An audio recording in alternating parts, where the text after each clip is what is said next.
Nasagip ang isang bata matapos matrap sa matinding baha sa Spain. Yan at iba pa sa Frontline News Abroad.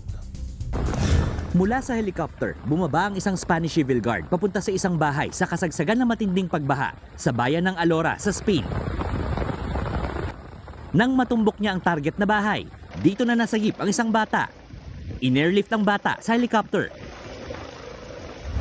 Sa iba pang bahagi ng Spain, wasak na mga kalsada at baha na may kasama makapal na putik ang bumungad.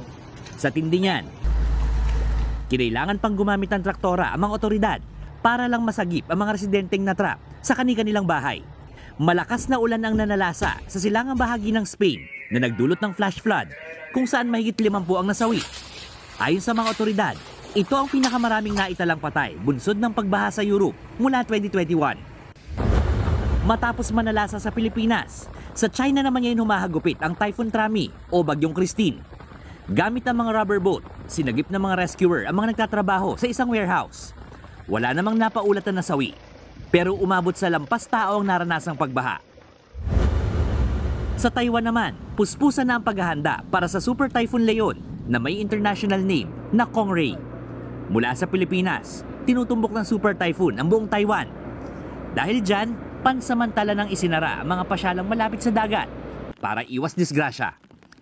Nagbabalita mula sa Frontline, Gerard de la Peña, News 5. Mga kapatid, Ed Lingaw po, maging maalam at may pakialam sa mga napapanahong balita sa ating bansa. Para sa mas malalimang pagtalakay at paghimay sa mga issue at headlines, tumutok lamang at pag-subscribe sa social media pages ng News 5.